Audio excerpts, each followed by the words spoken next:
إن الحمد لله نحمده ونستعينه ونستغفره ونعوذ بالله من شرور أنفسنا ومن سيئات أعمالنا.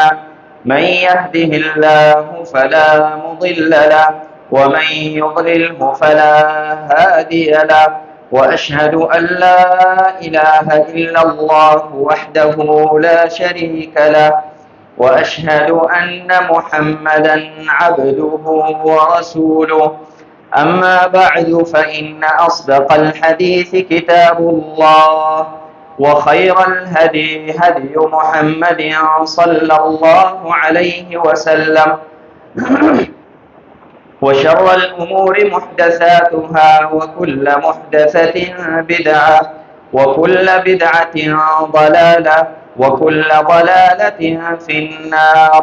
أعوذ بالله السميع العليم من الشيطان الرجيم من همزه ونفخه ونفثه. بسم الله الرحمن الرحيم. الذين يجادلون في آيات الله بغير سلطان أتاهم كبر مقتا عند الله وعند الذين آمنوا كذلك يطبع الله على كل قلب متكبر جبار. معزز سامعین، اللہ رب العالمین نے جب انسان کو پیدا کیا، انسان کی ہدایت کے لیے اللہ رب العالمین نے انبیاء کا سلسلہ شروع کیا.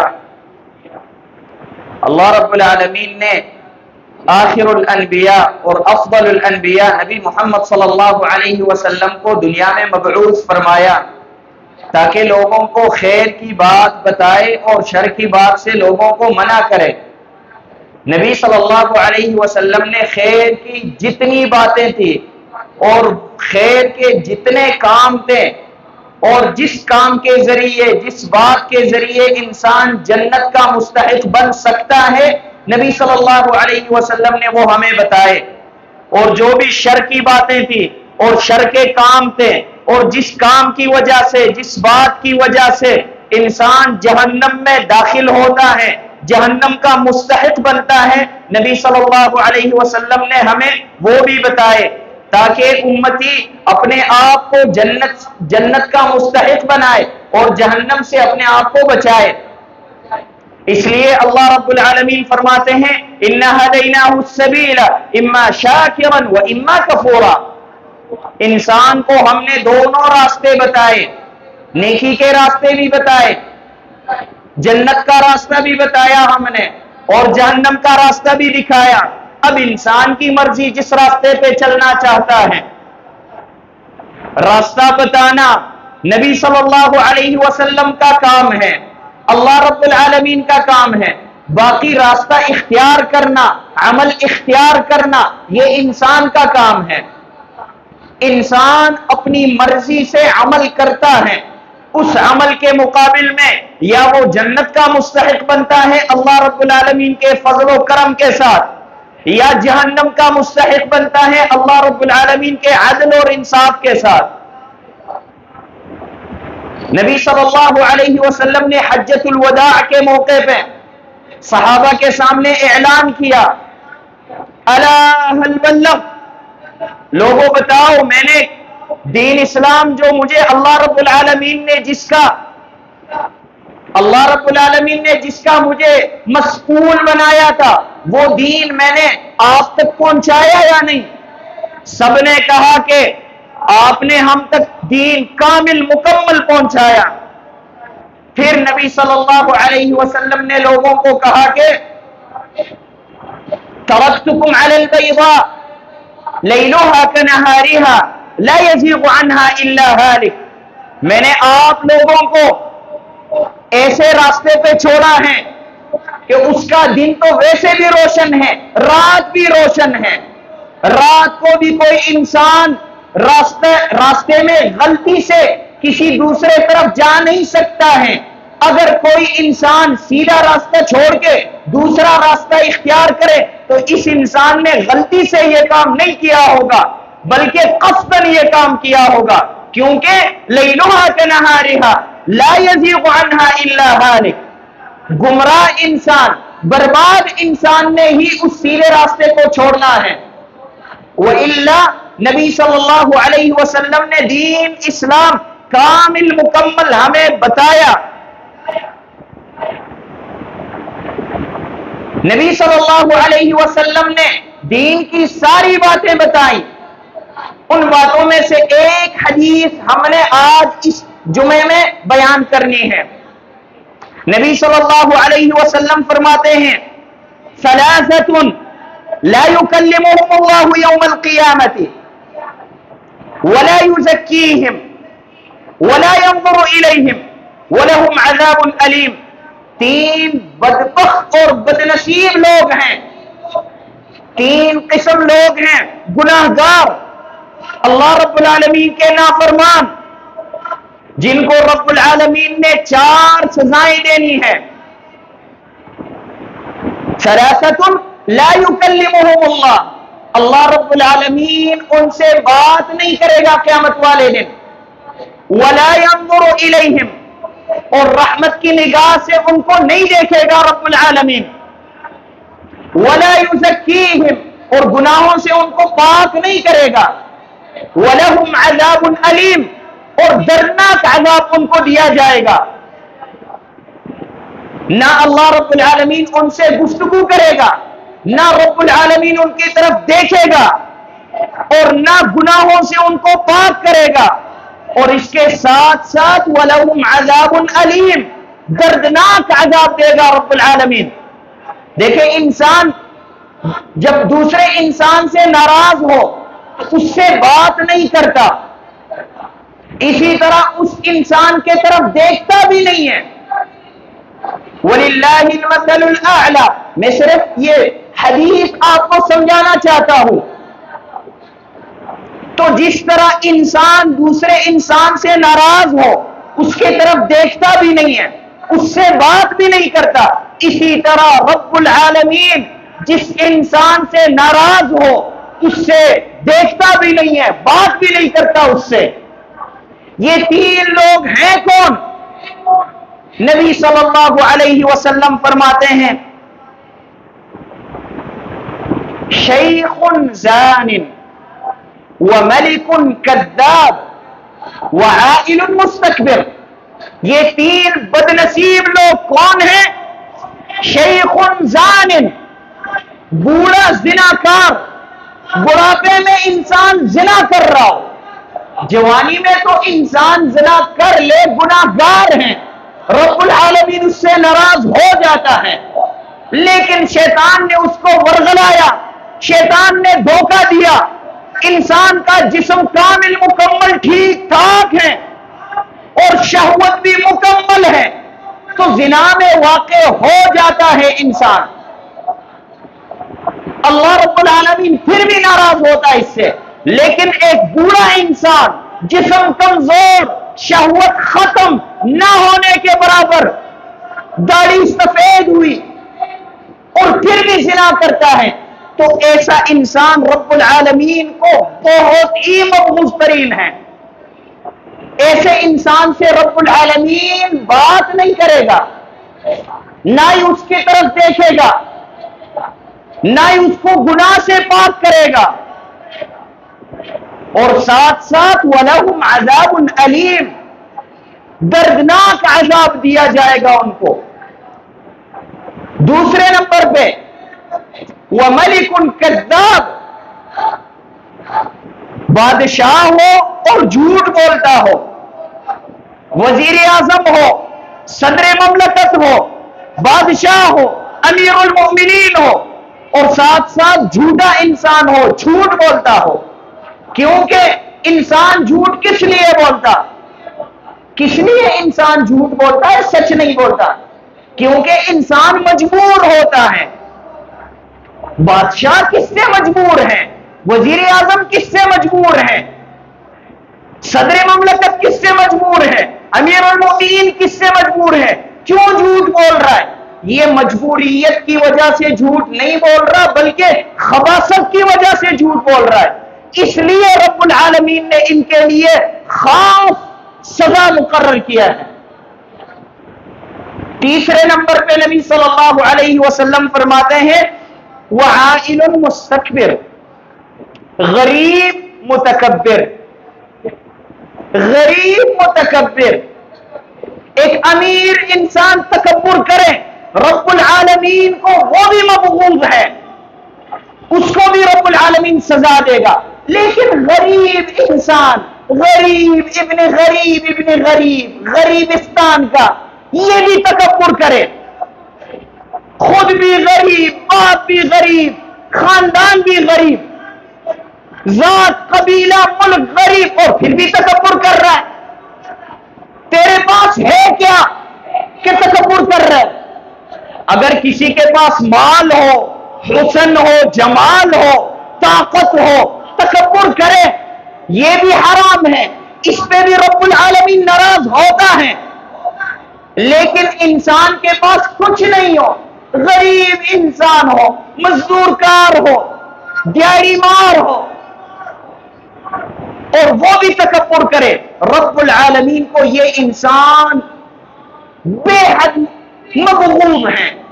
رب العالمین اس انسان سے بات نہیں کرے گا، رحمت کی نگاہ سے نہیں دیکھے گا، گناہوں سے پاک بھی نہیں کرے گا، وَلَهُمْ عَذَابٌ عَلِيمٌ، اور دردناک عذاب دے گا اس انسان کو۔ غریب متکبر، یہ تین بدنصیب لوگ ہیں۔ اور پچھلے جمعے ہم نے تکبر کے بارے میں کچھ باتیں بیان کیے تھے، اس لیے ہم نے اس آخری حصے پہ دو چار باتیں آج کرنی ہیں۔ تکبر اللہ رب العالمین کے نزدیک ایک مبغوض ترین عمل ہے۔ رب العالمین تکبر کے معاملے میں کسی کے ساتھ کوئی نرمی نہیں کرتا، کوئی کمپرومائز نہیں کرتا رب العالمین، کیونکہ انسان ہے ہی محتاج، اور دنیا میں سب سے پہلے رب العالمین کی جو نافرمانی کی گئی وہ بھی تکبر ہے۔ سب سے پہلے ہم نے پچھلے جمعے بیان کیا تھا، امام المتکبرین، رئیس المتکبرین ابلیس ہے، تکبر کی وجہ سے وہ ملعون بنا۔ تو جو بھی انسان تکبر کرے گا وہ ابلیس کا شاگرد اور دوست ہوگا، اور اس کا ٹھکانہ بھی ابلیس کے ساتھ ہی ہوگا، جہنم میں ابلیس کے ساتھ ہی ہوگا۔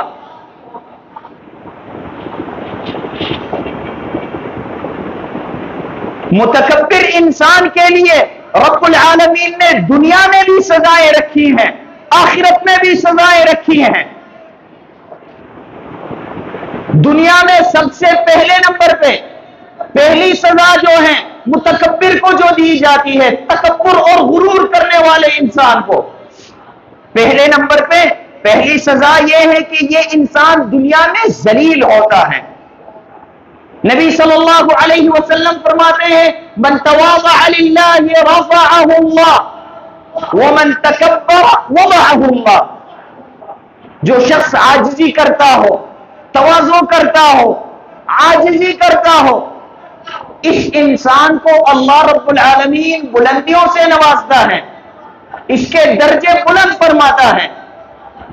بالمقابل جو شخص تکبر کرتا ہو، متکبر انسان کو وضعہ اللہ، اللہ رب العالمین ذلیل کر دیتا ہے۔ اور معاشرے میں دیکھیں آپ، متکبر انسان بڑا ذلیل ہوتا ہے، کوئی اس سے ملنا نہیں چاہتا، لیکن متواضع انسان، عاجزی کرنے والا انسان سب کو محبوب ہوتا ہے، سب اس سے ملنا چاہتے ہیں، اس سے ملاقات کرنا چاہتے ہیں۔ دوسرے نمبر پہ دوسری سزا جو ہے وہ یہ ہے کہ یہ متکبر انسان ہدایت سے محروم ہوتا ہے۔ اللہ رب العالمین فرماتے ہیں سأصرف عن آیاتی الذین یتکبرون فی الارض بغیر الحق، امام سعدی رحمہ اللہ فرماتے ہیں سأصرف عن آیاتی ای عن الاعتبار فی الآیات الافقیة والنفسیة والفهم لآیات الکتاب۔ اللہ رب العالمین فرماتے ہیں متکبر انسان کو میں ہدایت نہیں دیتا، ہدایت سے محروم ہوتا ہے۔ اور پچھلے جمعوں میں ہم نے کئی لوگوں کے بارے میں بیان کیا، ابو جہل کے بارے میں وغیرہ وغیرہ دوسرے لوگوں کے بارے میں، حق معلوم ہونے کے باوجود انہوں نے تکبر کیا، اللہ رب العالمین نے ان کو ہدایت نہیں دی۔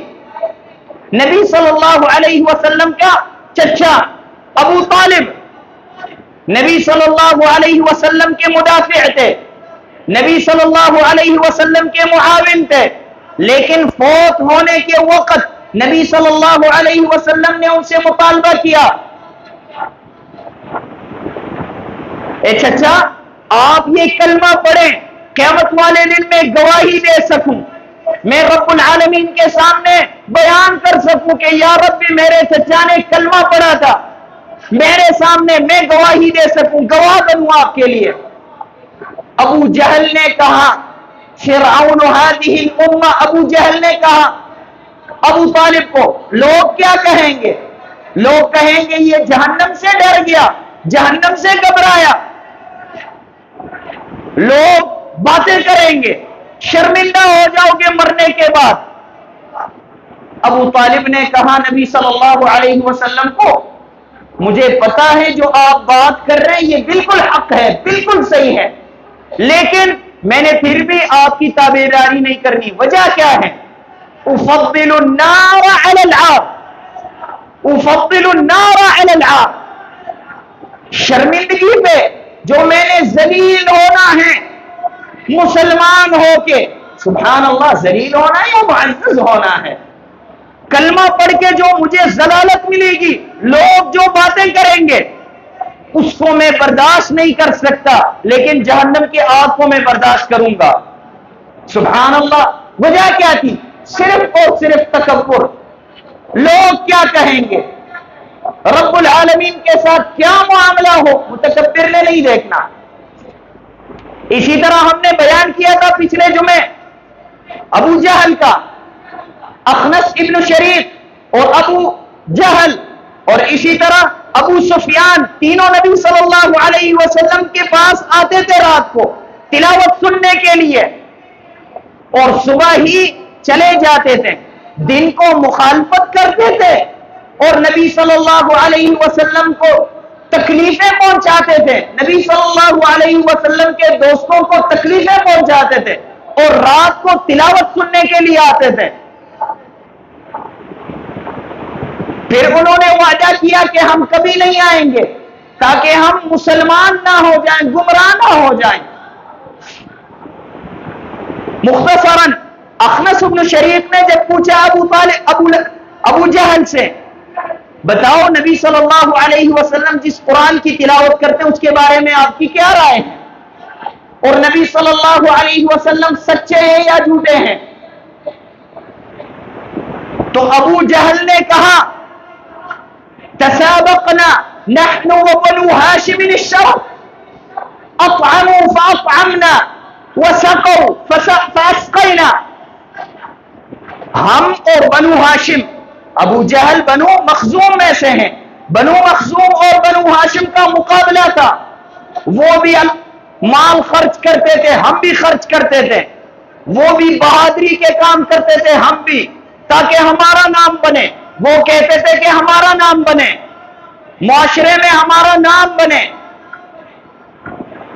اتنے میں انہوں نے اعلان کیا کہ قالوا منا نبی، کہتے ہیں حتی اذا کننا کفر سیرحان، ہم جو ہیں بالکل مسابقے میں قریب تھے، قالوا منا نبی، انہوں نے اعلان کیا کہ ہم میں ایک نبی مبعوث ہوئے، یأتیہ الوحی من السماء، آسمان سے وحی بھی کی جاتی ہے، اس نبی کو وحی بھی آتی ہے آسمان سے۔ تو کہنے لگا انا یکون لنا ھذا، ہم کہاں سے لے کے آئیں یہ نبی، یعنی ابو جہل کو پتا تھا کہ نبی صلی اللہ علیہ وسلم سچے نبی ہیں. سچے نبی ہم کہاں سے لے کے آئیں؟ وَإِلَّا جھوٹے نبی تو کوئی بھی لے کے آ سکتے ہیں. تو یہ صرف اور صرف تکبر کی وجہ سے. پھر اخنس بن شریق نے پوچھا کہ بتائیں نبی صلی اللہ علیہ وسلم کذاب ہیں یا صادق ہیں؟ اس نے کہا کہ اللہ کے بندے، نبی صلی اللہ علیہ وسلم نے بچپن سے لے کے آج تک کبھی جھوٹ بولا ہی نہیں ہے. اچھا پھر آپ تابعداری کیوں نہیں کرتے ہیں؟ کہتے لوگ کہیں گے کہ قریش کا سردار اس یتیم کی تابعداری کرنے لگا. یہاں پہ تکبر کو ظاہر کیا اس نے. لوگ کیا کہیں گے؟ قریش کا سردار یہ اس یتیم کی بات ماننے لگا، یتیم کی تابعداری کرنے لگا، اس لیے میں نے اس کی بات نہیں سننی. تیسرے نمبر پہ تیسری سزا جو رب العالمین نے رکھی ہے متکبر انسان کے لیے، اس انسان کے پاس جو نعمتیں ہوتی ہیں وہ زائل ہو جاتے ہیں. متکبر انسان کے پاس نعمتیں تادیر نہیں رہتی، جلدی ختم ہو جاتی ہیں. سلمہ ابن الاکوع رضی اللہ عنہ فرماتے ہیں ان رجلا اکل عند رسول اللہ صلی اللہ علیہ وسلم بشماله. نبی صلی اللہ علیہ وسلم کے مجلس میں کوئی شخص بیٹھا تھا، دائیں ہاتھ کی جگہ پہ بائیں ہاتھ سے کھانے لگا. نبی صلی اللہ علیہ وسلم نے فرمایا اس شخص کو کل بیمینک، دائیں ہاتھ سے کھاؤ. اس شخص نے کہا لا استطیع، نہیں کھا سکتا میں، دائیں ہاتھ کو میں منہ کے طرف نہیں اٹھا سکتا.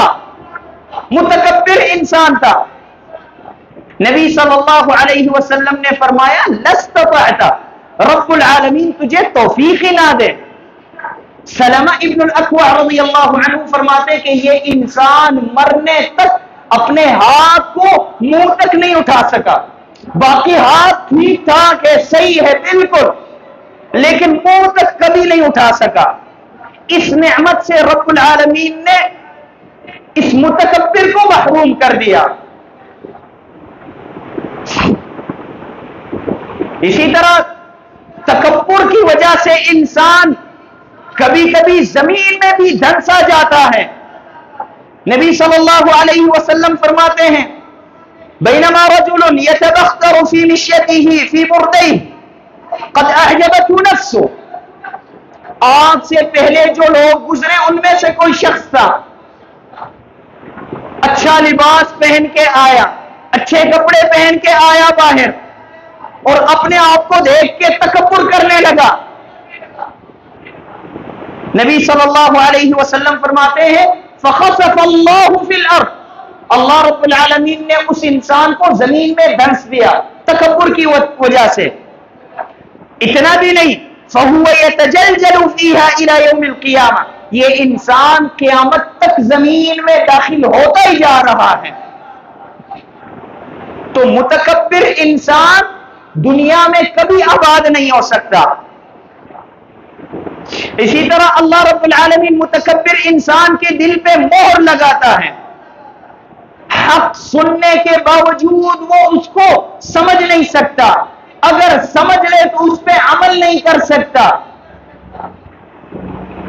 اللہ رب العالمین فرماتے ہیں الذین یجادلون فی آیات اللہ بغیر سلطان اتاہم کبر مقتا عند اللہ وعند الذین آمنوا كذلك يطبع الله على كل قلب متكبر جبار. متکبر انسان کے دل پہ میں مہر لگاتا ہوں، وہ حق کو قبول نہیں کر سکتا. اسی طرح چھٹے نمبر پہ یہ متکبر انسان اچھے عادات اور اچھے صفات اور نیک اعمال سے ہمیشہ دور رہتا ہے. اللہ رب العالمین فرماتے ہیں انما یؤمن بآیاتنا الذین اذا ذکروا بها خروا سجدا وسبحوا بحمد ربهم وهم لا يستكبرون. نیک لوگوں کی نشانی یہ ہے جب رب العالمین کی بات سنے تو اس پہ عمل کرتے ہیں، اور رب العالمین کی باتیں سنیں اس میں ان کو حکم دیا جاتا ہو نماز کا تو وہ نماز پڑھتے ہیں۔ یہ ایسا کام کون کرتا ہے؟ جو متکبر نہیں ہو۔ رب العالمین فرماتے ہیں تو پتا چلا کہ متکبر انسان یہ کام نہیں کر سکتا۔ الحمدللہ رب العالمین والصلاة والسلام على اشرف الانبیاء والمرسلین محمد ابن عبد اللہ صلوات اللہ وسلامہ علیہ۔ اللهم ارزقنا الاخلاص في القول والعمل، اللهم ارزقنا الاخلاص في القول والعمل، اللهم ارزقنا الاخلاص في القول والعمل۔ اما بعد، نبی صلی اللہ علیہ وسلم صحابہ کو تکبر کے بارے میں بیان فرما رہے تھے۔ ایک صحابی نے پوچھا اللہ کے نبی، انسان چاہتا ہے کہ اچھا لباس پہنے اور انسان کے پاس اچھی سواری ہو اور انسان اچھا کھائے، کیا یہ تکبر ہے؟ نبی صلی اللہ علیہ وسلم نے فرمایا یہ تکبر نہیں ہے۔ ان اللہ جمیل یحب الجمال، اللہ رب العالمین خوبصورت ہیں، پاک صاف ہیں۔ اللہ رب العالمین خوبصورت اور پاک صاف کو، خوبصورتی کو اور صفائی کو اللہ رب العالمین پسند کرتا ہے۔ اچھا پھر تکبر ہے کیا؟ نبی صلی اللہ علیہ وسلم نے فرمایا تکبر بھی دو چیزوں کا نام ہے، الکبر بطر الحق وغمط الناس۔ الکبر بطر الحق، کبر جو ہے متکبر، تکبر کرنا، غرور کرنا کیا ہے؟ بطر الحق، حق کو دفع کرنا، حق کو رد کرنا، قبول نہیں کرنا۔ قرآن کی بات ہو اس کو تسلیم نہیں کرنا، نبی صلی اللہ علیہ وسلم کی حدیث ہو اس کو قبول نہیں کرنا، یہ تکبر ہے۔ الکبر بطر الحق، اور دوسرے نمبر پہ وغمط الناس، لوگوں کو حقارت کی نظر سے دیکھنا۔ تکبر دو چیزوں کا نام ہے۔ سب سے پہلے نبی صلی اللہ علیہ وسلم نے فرمایا حق کو رد کرنا، قبول نہیں کرنا، اور دوسرے نمبر پہ لوگوں کو حقارت کی نظر سے دیکھنا۔ تو اللہ رب العالمین سے دعا ہے اللہ رب العالمین ہمیں توفیق دے کہ ہم تکبر سے اپنے آپ کو بچائیں، تاکہ ہم جہنم سے اپنے آپ کو بچا سکیں اور جنت کا مستحق بن سکیں۔ یہاں پہ ایک اعلان ہے، اسی مسجد میں حفظ کی کلاس شروع ہو گئی ہے، تو آپ سب بھائیوں سے درخواست ہے کہ اپنے بچوں کو مسجد میں داخل کروائیں تاکہ قرآن حفظ کریں۔ نبی صلی اللہ علیہ وسلم فرماتے ہیں حافظ قرآن کو باقی جتنے اعمال ہیں اس کا اجر انسان کو بھی ملتا ہے، والدین کو بھی، لیکن حافظ قرآن کو ایک خاص اجر ملتا ہے، اس کے والدین کو بھی ایک خاص انعام دیا جاتا ہے۔ نبی صلی اللہ علیہ وسلم فرماتے ہیں یقال لقارئ القرآن اقرأ وارقى ورتل كما كنت ترتل في الدنيا فإن منزلتك عند آخر آية كنت تقرأ بها، او كما قال علیہ الصلاة والسلام۔ حافظ قرآن کو کہا جائے گا کہ حافظ صاحب آپ قرآن کی تلاوت کرتے جاؤ اور آگے بلندیوں میں چلتے جاؤ، جب آخری آیت کی تلاوت کرو گے جہاں پہنچو گے وہ تیری جگہ ہوگی۔ تو انسان کو جتنا زیادہ قرآن یاد ہو اتنا ہی زیادہ وہ تلاوت کرے گا اور اعلیٰ مقام پہ فائز ہوگا۔ یہ تو حافظ قرآن کو یہ انعام دیا جائے گا۔ حافظ قرآن کے والدین کو کیا انعام دیا جائے گا؟ نبی صلی اللہ علیہ وسلم فرماتے ہیں قیامت والے دن ارض المحشر میں سارے لوگ پریشان ہوں گے، حافظ قرآن کے والدین کو اللہ رب العالمین تاج پہنائے گا، تاج الوقار۔ نبی صلی اللہ علیہ وسلم فرماتے ہیں عزت کا تاج، تاج الوقار۔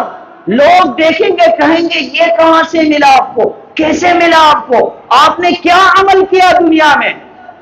وہ کہیں گے کہ ہمیں خود بھی نہیں پتا یہ ہمیں کیوں ملا، ہم نے کون سا ایسا عمل کیا جس کے بدلے میں رب العالمین نے ہمیں یہ دیا۔ بتایا جائے گا پھر ان کو کہ یہ ان کے بیٹے نے قرآن حفظ کیا، اس وجہ سے ان کے والدین کو تاج الوقار پہنایا گیا۔ تو آپ بھائیوں سے درخواست ہے کہ اپنے بچوں کو یہاں پہ مسجد میں داخل کروائیں تاکہ آپ کے بچے قرآن حفظ کریں